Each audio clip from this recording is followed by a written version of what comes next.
نحمده ونصلي على رسوله الكريم اما بعد فاعوذ بالله من الشيطان الرجيم بسم الله الرحمن الرحيم رب اشرح لي صدري ويسر لي امري واحلل عقدة من لساني يفقهوا قولي۔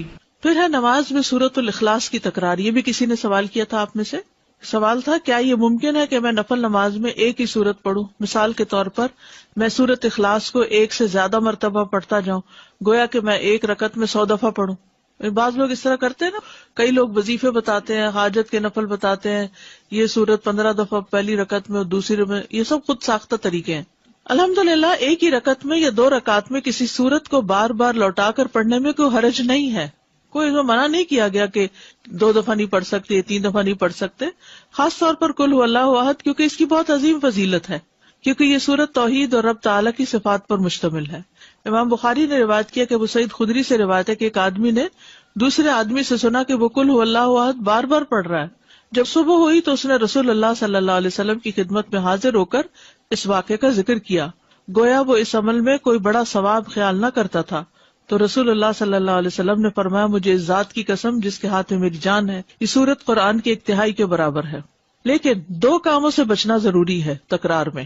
نمبر 1، گنتی معین نہ کریں کہ 10 دفعہ ہی پڑھنی ضروری ہے۔ ان میں سے ایک یہ ہے کہ تکرار معین گنتی کے ساتھ نہ ہو۔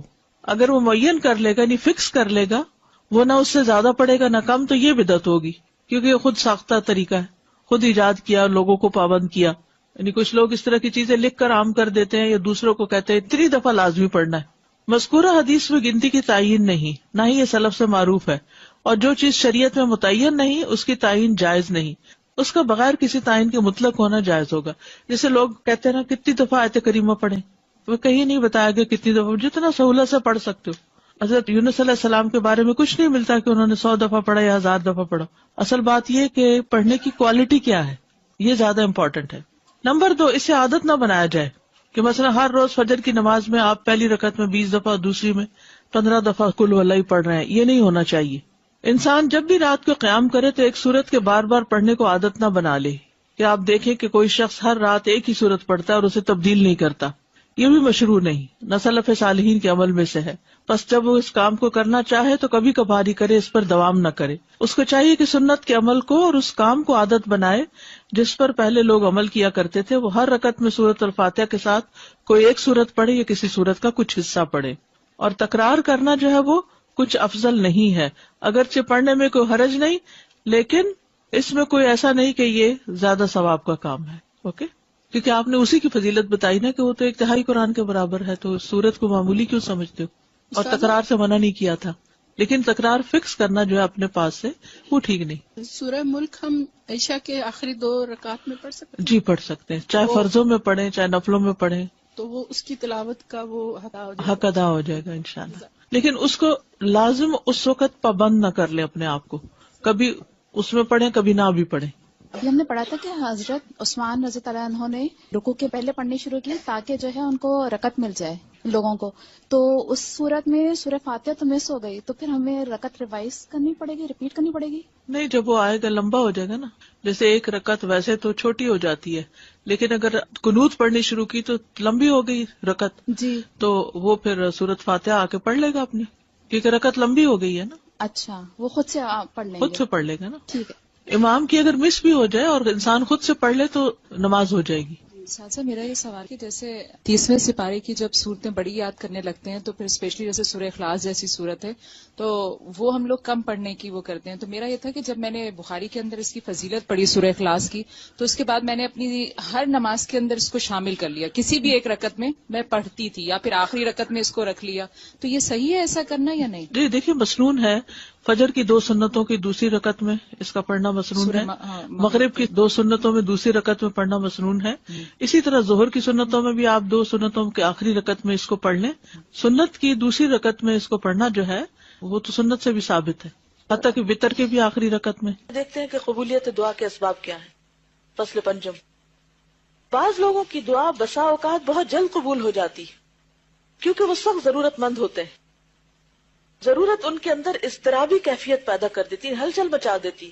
اگر آپ کے اندر ہلچل ہے تو آپ دوسروں کے اندر بھی مچا دیں گے۔ جو وہ دعا مانگنے والا تھا نا، اس کے اندر ہلچل تھی اور اس نے اتنی شدت سے دعا مانگی کہ آسمانوں میں کھلبلی مچ گئی اور وہاں سے فرشتہ آ گیا. اور کامل اضطراب کے ساتھ وہ اللہ تعالیٰ کی جناب میں متوجہ ہو جاتے ہیں. یا یہ کہ دعا کرنے سے پیشتر دعا کرنے والے سے کوئی بڑی نیکی وجود میں آ چکی ہوتی ہے.